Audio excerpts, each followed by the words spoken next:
گرامی قدر حاضرین و سامعین، اللہ جل جلالہ تمام زمانوں کا اور تمام مکانوں اور جگہوں کا مالک اور خالق ہے۔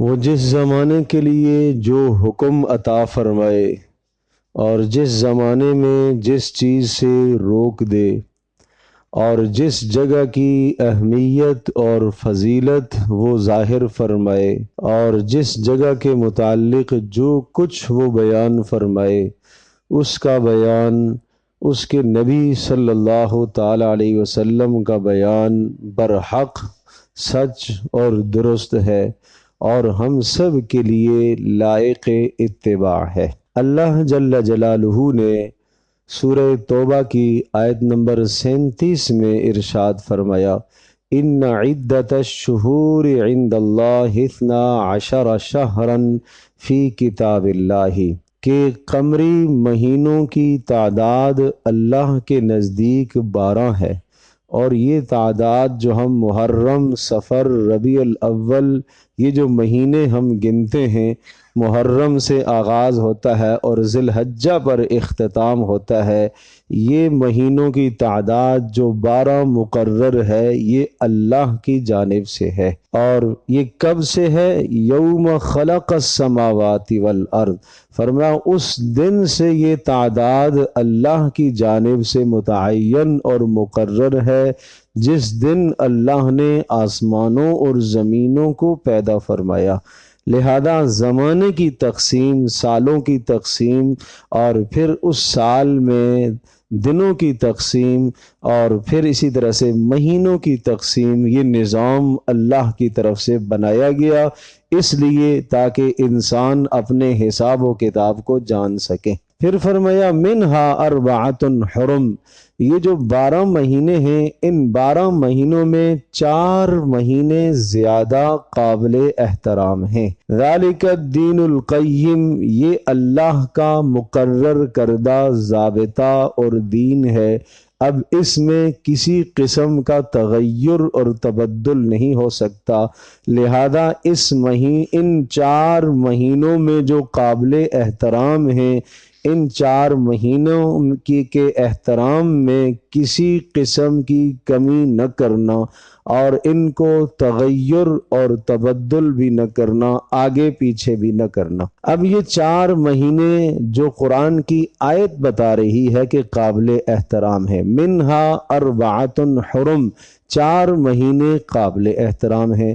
اب یہ 4 مہینے کون سے قابل احترام ہیں؟ پیارے پیغمبر صلی اللہ تعالی علیہ وسلم کے ارشادات مبارک، آپ علیہ السلام کی مبارک زبان سے نکلنے والے کلمات، وہ قرآن مجید کی شرح اور تشریح اور تفسیر ہیں۔ رسول اللہ صلی اللہ تعالی علیہ وسلم نے ان 4 مہینوں کی وضاحت فرمائی اور آپ نے ارشاد فرمایا، الزمان قد استدار علی ہیئتہ یوم خلق السماوات والارض منها 4 حرم، مہینے اپنی جگہ پر آ چکے ہیں۔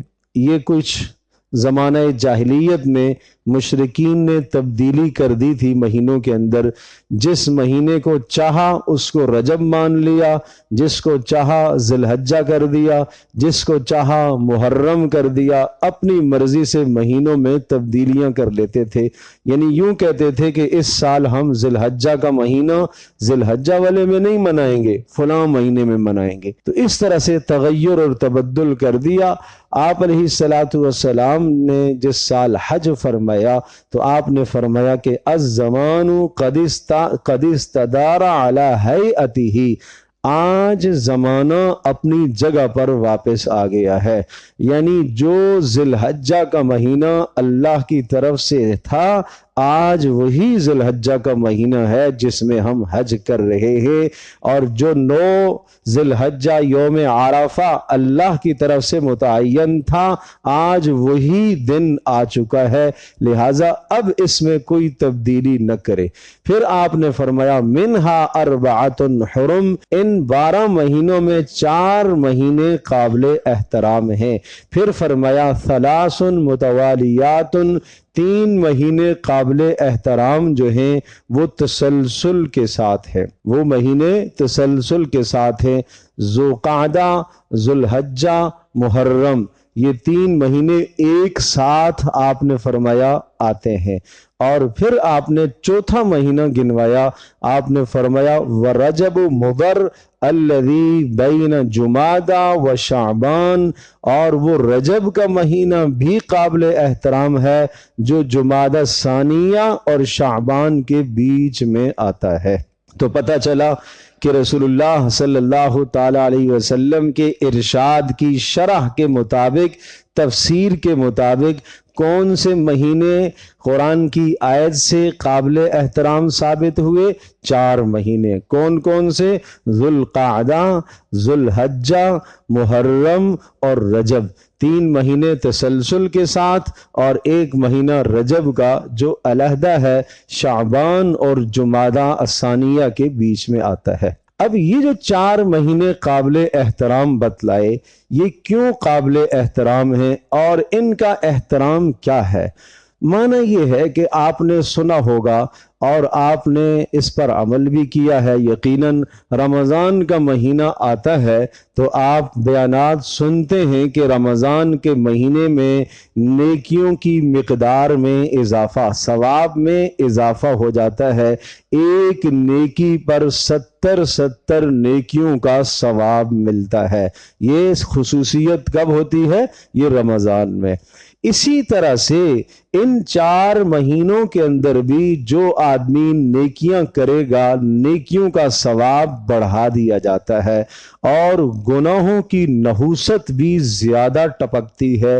اگر کوئی گناہ جیسے رمضان میں کرے گا، بہت بدترین کیا اس نے، گناہ تو برا ہی برا ہے، پھر رمضان میں کیا بہت ہی برا اور بدترین کیا۔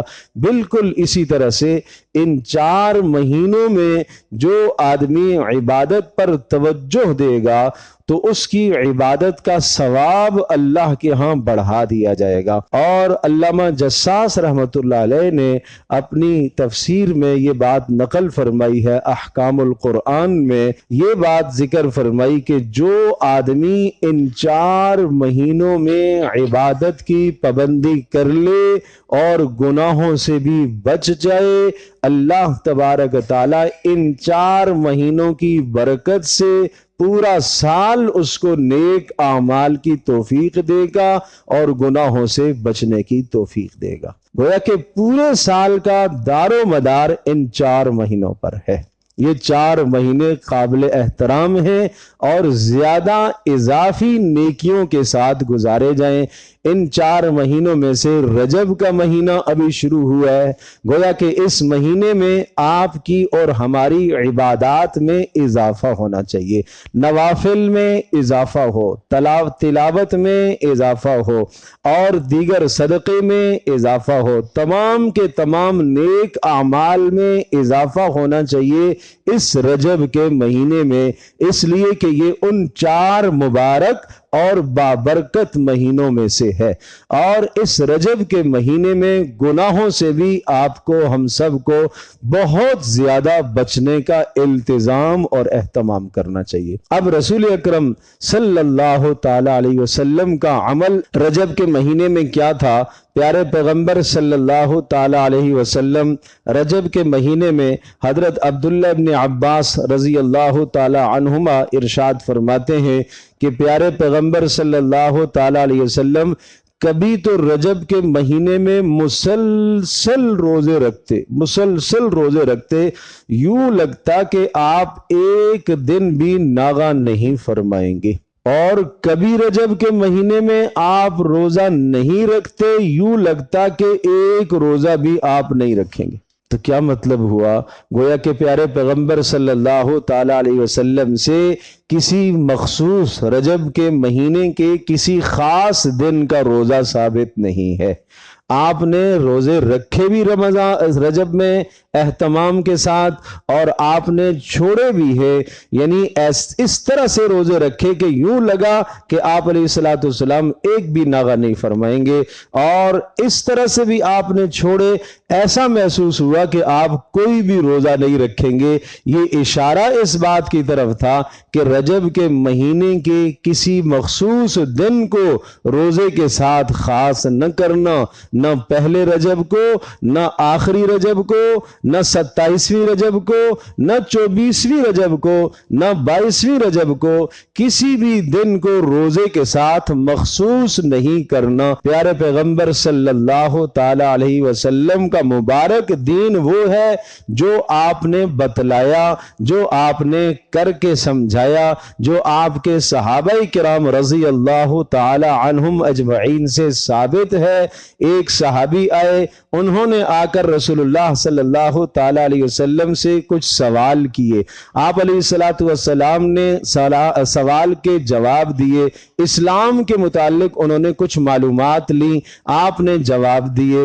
پھر اس شخص نے یہ کہا، واللہ لا ازید علی ھذا ولا انقص، اللہ کی قسم اس میں کمی بیشی نہیں کروں گا، جیسا آپ نے بتایا اسی طرح سے عمل کروں گا، جیسا آپ نے بتایا اسی طرح سے اپنی قوم کو پہنچا دوں گا، جیسا آپ نے بتایا اس کے اندر ذرہ برابر تبدیلی نہیں کروں گا۔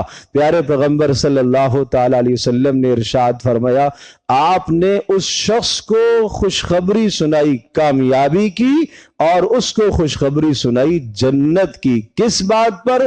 اس نے کہا اس میں کوئی کمی بیشی نہیں کروں گا، کوئی کمی زیادتی نہیں کروں گا، آپ نے جیسا ارشاد فرمایا اسی طرح سے عمل کروں گا، آپ نے جیسا ارشاد فرمایا اسی طرح سے اپنی قوم کو پہنچا دوں گا، کچھ اس میں اپنی طرف سے نہیں بڑھاؤں گا۔ اس پر رسول اللہ نے کامیابی کی بنیاد رکھی ہے کہ جو رسول اللہ صلی اللہ علیہ وسلم کے لائے ہوئے دین پر اس طرح سے عمل کرے جیسا رسول اللہ صلی اللہ علیہ وسلم نے بتلایا، جیسا پیارے پیغمبر صلی اللہ تعالی علیہ وسلم کے صحابہ کرام رضی اللہ عنہم اجمعین نے آپ کو کرتے دیکھا اور پھر امت تک پہنچایا۔ ایک ایک بات کو انہوں نے محفوظ کیا۔ اگر کوئی بات اس مہینے سے متعلق ہوتی تو صحابہ کبھی بھی نہ چھوڑتے، اس کو امت تک ضرور پہنچاتے۔ صحابی یوں نقل کر رہا، رسول اللہ صلی اللہ علیہ وسلم نے جب یہ بات ارشاد فرمائی تھی تو آپ کی یہ 2 انگلیاں ملی ہوئی تھی، انا وکافل الیتیم کہاتین فی الجنہ، کہا کہ میں اور یتیم کی کفالت کرنے والا جنت میں ایسے ہوں گے جیسے یہ بڑی انگلی اور شہادت کی ملی ہوئی ہیں۔ یعنی صحابہ کو وہ اشارے بھی یاد ہیں کہ رسول اللہ نے جب یہ بات کہی تھی تو آپ نے اشارہ کیسے کیا تھا۔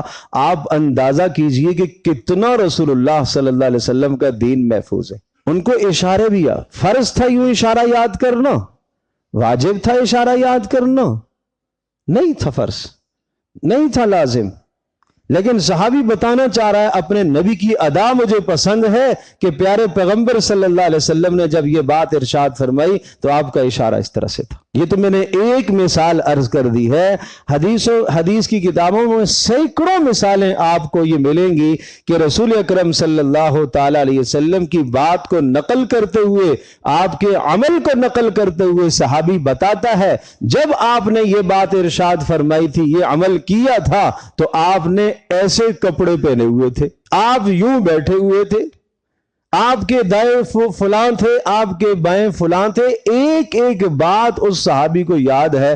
تو کیا آپ کوئی ذرہ برابر تردد کر سکتے ہیں کہ کسی صحابی نے دین کو پہنچانے میں کوئی کمی کی ہو؟ ایک ایک بات انہوں نے یاد کر کے رکھی۔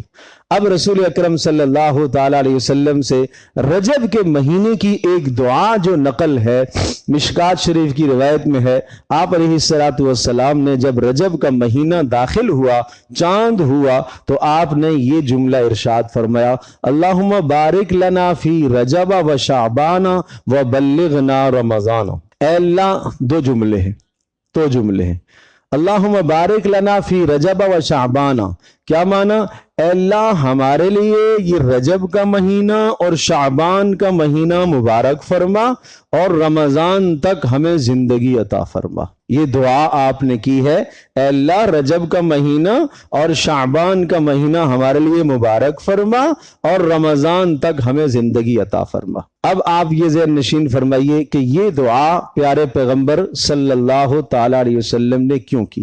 سال کے جو 12 مہینے میں ہیں، ان میں نے عرض کیا کہ 4 مہینے تو قابل احترام ہیں، اور ان 12 مہینوں میں 2 مہینے ایسے ہیں جو عبادت کے اعتبار سے بہت بلندی پر ہیں، ٹاپ پر۔ رمضان کا مہینہ، ذی الحجہ کا مہینہ۔ رمضان کے مہینے میں روزہ جیسی اہم عبادت ہے، راتوں کو قیام اور دن کو روزہ، اور اس مبارک مہینے کی راتوں میں ایک رات لیلۃ القدر خیر من 1000 شہر، جو 1000 مہینوں کی عبادت سے بڑھ کر ہے۔ تو اس لیے اس مہینے کی ایک بڑی اہمیت ہے۔ کون سے مہینے کی؟ رمضان کی۔ دوسرا مہینہ عبادت کا ذی الحجہ۔ ذی الحجہ کا مہینہ، اس میں قربانی اور حج کی 2 بڑی عبادتیں انجام پاتی ہیں، قربانی اور حج کی، اور یہ 2 عبادتیں ایسی ہیں جو پورا سال نہیں ہو سکتی۔ رمضان میں روزہ اور اسی طرح سے رمضان میں رات کا قیام تراویح کا، یہ پورے سال میں نہیں ہوتا، یہ صرف رمضان کے ساتھ یہ عبادت خاص ہے۔ روزہ تو رکھ سکتے ہیں، لیکن جو بات رمضان کے روزے کی ہے وہ پورا سال ثواب نہیں ہے۔ اور اسی طرح سے ذی الحجہ کے دنوں میں ایک دن آتا ہے جو تمام کے تمام دنوں کا سردار ہے، وہ ہے یوم عرفہ، 9 ذی الحجہ۔ اور رمضانوں کی راتوں میں ایک رات آتی ہے جو پورے سال کی تمام راتوں کی سردار ہے، سب سے افضل ہے، وہ ہے لیلۃ القدر۔ تو گویا کہ یہ 2 مہینے عبادت کے اعتبار سے افضل ترین مہینے ہیں، رمضان کا مہینہ اور ذی الحجہ کا مہینہ۔ پھر آپ ذہن نشین فرمائیے کہ رمضان کے مہینے سے پہلے 2 مہینے رسول اللہ صلی اللہ علیہ وسلم نے دعا کی رمضان سے پہلے، اللہم بارک لنا فی رجب و شعبان و بلغنا رمضان، اے اللہ رجب بھی مبارک فرما، شعبان بھی مبارک فرما۔ تو رجب اور شعبان کے بعد کیا آتا ہے؟ رمضان کا مہینہ، اے اللہ رمضان تک ہمیں زندگی عطا فرما۔ تو گویا کہ رسول اللہ صلی اللہ تعالی علیہ وسلم نے رمضان تک کی زندگی کی دعا فرمائی اور رجب اور شعبان کے بابرکت ہونے کی دعا کی۔ یہ اشارہ اس بات کی طرف ہے کہ جو رمضان کا مہینہ اتنی اہمیت والا ہے، اس کی تیاری رجب سے آپ شروع کریں گے۔ اس بات کو سمجھانے کے لیے اس کی تیاری آپ رجب سے شروع کریں گے۔ یوں سمجھیے کہ نیکیوں کا، عبادات کا، طاعات کا، اللہ سے تعلق قائم کرنے کا، گناہوں سے بچنے کا بیج آپ ڈالیں گے رجب کے مہینے میں، اور شعبان کے مہینے میں پودا نکلے گا، اس کی آپ آبیاری کریں گے، اس کو آپ پانی دیں گے۔ پھر رمضان کا جب مہینہ آئے گا تو وہ تناور درخت، اس لیے کہ نیکیوں کے ثواب بڑھ جائیں گے، نیکیوں کے ثواب بڑھ جائیں گے، دن کو روزے، رات کے قیام، تو پھر وہ آپ کی نیکی، آپ کی عبادت ایک تناور درخت بن جائے گا۔ جب وہ تناور درخت بن گیا تو اب پورا سال آپ اس نیکی سے فائدہ حاصل کریں گے جو رمضان میں آپ نے کمائی ہے۔ تو پھر کہاں سے رمضان کی تیاری شروع کرنی ہے؟ رجب سے، آج سے ہی۔ پھر یہ نہیں کہ جناب رمضان کا ابھی تو 2 مہینے پڑے ہوئے، ابھی تو 2 مہینے، رجب کا پورا مہینہ ہے، ابھی شعبان کا پورا مہینہ، ابھی بڑے دن پڑے ہوئے ہیں بھائی، کیا جلدی ہے؟ تو جو آدمی رجب کے مہینے سے رمضان المبارک کی تیاری کرنا شروع کرے گا، شعبان کا مہینہ تیاری میں گزارے گا، اس لیے کہ بہت عظیم الشان نیکیوں کے سیزن کا مہینہ آ رہا ہے۔ جو شخص پہلے سے 2 مہینے تیاری کرے گا، جیسے ہی رمضان کا مہینہ داخل ہوگا، تمام کی تمام خیریں اور برکتیں اس کی طرف سمٹ کر آ جائے گی، اس لیے کہ اس کے دل کی زمین مکمل ہموار ہو چکی ہوگی، مکمل دل اس کا نیکی کو قبول کرنے کے لیے آمادہ ہو چکا ہوگا۔ اور رمضان اور قرآن یہ بہت گہرا آپس میں تعلق رکھتے ہیں۔ اب ہر دن قرآن سننے اور قرآن پڑھنے سے اس کا دل صاف ہونا شروع ہو جائے گا، اور جب عید والا دن آئے گا، رمضان مکمل ہوگا، تو اس کا دل مکمل طور پر صاف اور شفاف ہو جائے گا۔ لیکن یہ تیاری رجب کے مہینے سے کرنی ہے۔ اس لیے آپ نے دعا فرمائی اللہم بارک لنا فی رجب و شعبان وبلغنا رمضان۔ اور دوسرا مہینہ جو سب سے بلند ترین ہے عبادت کے اعتبار سے، وہ ذی الحجہ کا ہے۔ اس کی تیاری کہاں سے ہوتی ہے؟ شوال سے۔ شوال، ذی قعدہ، ذی الحجہ، اور اس کے بعد پھر محرم کا مہینہ بھی قابل احترام چھوڑا، اس لیے کہ ذی الحجہ کے مہینے میں جو حجاج حج کے لیے جاتے ہیں تو وہ اپنے حج کا سفر شوال سے شروع کر سکتے ہیں، اور جب واپسی ہوتی ہے تو واپسی آتے آتے محرم کا مہینہ بھی بسا اوقات لگ جاتا ہے۔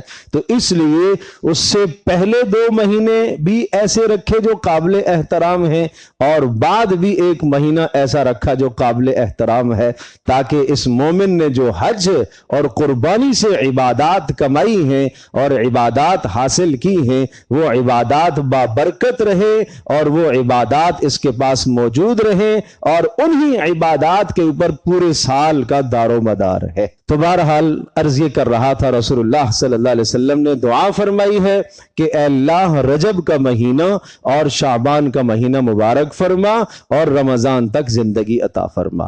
اپنی دعاؤں میں اس دعا کو آپ شامل فرمائیں، اور شامل صرف دعا کو نہ فرمائیں بلکہ آپ ساتھ ساتھ عمل کو بھی بڑھا دیں۔ کیسے بڑھا دیں؟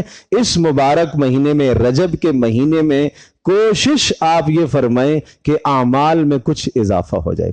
آپ روزانہ 5 نمازیں تو پڑھتے ہی ہیں، 5 نمازوں کے اول اور آخر یعنی شروع میں اور بعد میں جہاں نوافل ہیں، سنت مؤکدہ، غیر مؤکدہ، ان کا اہتمام فرمائیں۔ تھوڑی سی اور کوشش کر لیں، جیسے اشراق کی نماز ہے اس کا بھی اہتمام کر لیں۔ تھوڑی سی کوشش مزید فرما لیں، تہجد کی نماز کا بھی اہتمام کر لیں۔ رات آخری حصے میں اٹھنے کا موقع مل جائے تو سعادت، جس کو رسول اللہ صلی اللہ علیہ وسلم نے بہت غنیمت باردہ اور بہت بڑی غنیمت کہا ہے۔ سردیوں کا مہینہ مسلمان کے لیے کہا ربیع ہے، یہ بہار کا مہینہ ہے۔ جیسے بہار کے مہینے میں آدمی موسم سے لطف اندوز ہوتا ہے، سرسبز و شاداب ماحول سے آدمی لطف اندوز ہوتا ہے، اس طرح سے مسلمان سردی کے مہینے میں عبادت سے لطف اندوز ہو سکتا ہے۔ کیسے؟ اللہ نے راتیں لمبی لمبی بنائی ہیں، راتوں کو قیام کر سکتا ہے، اور اللہ نے دن مختصر کیے ہیں اور دن کو یہ روزہ رکھ سکتا ہے۔ کریم مالک ہے، کریم اللہ ہے، دن مختصر روزہ رکھنے کا وہی ثواب جو لمبے دن کے روزہ رکھنے کا ثواب ہے، ثواب میں کمی نہیں ہے۔ تو اس لیے اس مبارک مہینے میں، اور پھر یہ مہینہ سردیوں کے موسم میں بھی آ گیا، تو بھائی راتوں کے قیام کا اہتمام فرمائیں، کچھ روزے بھی رکھ لے، کسی دن کو مخصوص آپ نہ کرے۔ ایک شخص نے کہا اللہ کے رسول صلی اللہ علیہ وسلم مجھے روزوں کے متعلق آپ ارشاد فرمائیے۔ آپ نے فرمایا، حضرت عبداللہ بن عمر بن عاص رضی اللہ تعالی عنہما ہیں، آپ نے فرمایا مہینے میں 2 روزے رکھ لیا کرو۔ انہوں نے کہا میں اس سے زیادہ کی طاقت بھی رکھتا ہوں۔ آپ نے فرمایا پھر مہینے میں تم 3 روزے رکھ لیا کرو، مہینے میں 3 روزے رکھ لیا کرو۔ ایام 20 کے روزے، 13ویں 14ویں 15ویں کے روزے، چاند کی 13ویں 14ویں 15ویں تاریخ کو روزے رکھ لیا کرو۔ تو یہ اہتمام ہم کر لیں بھائی۔ آپ نے اپنی عبادات بڑھا دی، آپ نے اپنے صدقات میں کچھ اضافہ کر لیا۔ دیکھو پیارا مذہب ہے اسلام، قربان جاؤں رسول اللہ صلی اللہ علیہ وسلم پر، ایسا خوبصورت دین لے کر آئے جس میں صدقے کی کثرت مطلوب نہیں ہے، صدقے کا حسن مطلوب ہے۔ یہ نہیں فرمایا، عمل میں یہ نہیں فرمایا کہ دیکھیں گے تم میں سے زیادہ کون عمل کر کے لاتا ہے، ڈھیر سارا صدقہ کون کر کے لاتا ہے، نہیں، حسن، خوبصورتی کس کے صدقے کی ہے وہ اللہ کے ہاں قبول ہوگی۔ عمل کا حسن دیکھا جائے گا، تعداد نہیں وزن ہوگا، اور عمل وزنی بنتا ہے۔ اللہ کی رضا کے لیے آپ عمل کریں گے، رسول اللہ صلی اللہ علیہ وسلم کی سنت کے مطابق عمل کریں گے، عمل وزنی بنے گا۔ اور گناہوں سے اپنے آپ کو بچانے کی کوشش کیجیے۔ باقی اس رجب کے مہینے میں جو خرافات ہیں، بدعات ہیں جو معاشرے میں پھیلی ہوئی ہے، ان سے بچیں بھائی۔ 22 رجب کو کنڈے، اسلام سے کوئی شے یہ ثابت نہیں ہے، رسول اللہ صلی اللہ علیہ وسلم کی مبارک زندگی سے یہ کچھ بھی ثابت نہیں ہے، یہ خرافات بدعات ہیں۔ آپ کہیں گے اگر ہم نے یہ کام کر دیا، ارے بھائی کر لو، لیکن رسول اللہ نے جو نہیں کیا، جو نہیں بتایا، وہ تو بدعت ہے۔ جمعے کی ہم پڑھتے ہیں روزانہ، ہر جمعے میں ہم 2 رکعت نماز با جماعت ادا کرتے ہیں، اور باقی پورا ہفتہ ہم زور میں 4 رکعتیں پڑھتے ہیں، اور جمعے میں ہم اونچی آواز سے قرات کرتے ہیں، باقی پورا ہفتہ ہم ظہر کی نماز میں آہستہ قرات کرتے ہیں۔ سب جانتے ہیں ایک جمعے میں کسی مولوی صاحب نے اگر آہستہ قرات کر لی تو آپ یہی کہیں گے نا جمعہ نہیں ہوا۔ 2 کی جگہ پر اس نے 4 پڑھ لی تو آپ کہیں گے نا جمعہ نہیں ہوا۔ اگر کوئی کہے بھائی کیوں نہیں ہوا، بھائی زیادہ سجدے ہی ہوئے، زیادہ تلاوت ہی کی ہے، زیادہ تسبیحات ہی تو کی ہیں، کوئی گناہ کا کام میں نے کیا ہے۔ تو آپ یہی کہیں گے نا کہ یہ رسول اکرم صلی اللہ تعالی علیہ وسلم سے ثابت اس طرح سے نہیں ہے، اس لیے نماز آپ کی نہیں ہوئی۔ تو میرے عزیز دوستوں اور بزرگوں، پیارے پیغمبر صلی اللہ تعالی علیہ وسلم سے جو چیز ثابت نہیں ہے اس کو اپنے دین کا حصہ مت سمجھیے، اس کو مت ثواب کا ذریعہ سمجھیے۔ پیارے پیغمبر صلی اللہ تعالی علیہ وسلم نے اپنی امت کی ثواب کے لیے بے شمار مبارک اعمال دیے ہیں، ان اعمال کو اختیار کیجئے، بدعات اور رسومات سے بچیے۔ آپ علیہ الصلوۃ والسلام نے ارشاد فرمایا کہ ایک وقت آئے گا میں میدان محشر میں جب حوض کوثر پر موجود ہوں گا، اور کچھ لوگ آئیں گے میرے سامنے جن کے چہرے چمک رہے ہوں گے اور جن کے ہاتھ چمک رہے ہوں گے، کیوں؟ وضو کے اعضاء وضو کرنے کی وجہ سے چمک رہے ہوں گے، اور میں کہوں گا ان کو آنے دو، یہ میرے امتی ہیں، میں ان کو پانی پلاتا ہوں، حوض کوثر سے پانی پلاتا ہوں۔ آج جس نے حوض کوثر سے پانی پی لیا وہ ہمیشہ کے لیے جنت میں پیاس اس کو نہیں لگے گی، اللہ اسے ایسی لذت عطا فرمائے گا، اللہ ہم سب کو یہ لذت نصیب فرمائے۔ لیکن کچھ لوگ آئیں گے اور فرشتے ان کو پیچھے دھکیل رہے ہوں گے، اور فرشتے کہیں گے اے اللہ کے نبی انک لا تدری ماذا احدث بعدک، آپ کو نہیں معلوم آپ کے جانے کے بعد انہوں نے کیا بدعات اور خرافات گڑ کر رکھی تھیں دین کا نام لے کر، لہٰذا ان کو آپ پانی نہیں پلا سکتے۔ تو میں کہوں گا سحقن لہم، سحقن لہم، تباہی ہے ان کے لیے، تباہی ہے ان کے لیے، بربادی ہے ان کے لیے، ان کو لے جاؤ جہنم کی طرف لے جاؤ۔ میرے دین میں انہوں نے اضافہ کیوں کیا ہے؟ تو ہم کیوں بدعات کو لے کے آئے؟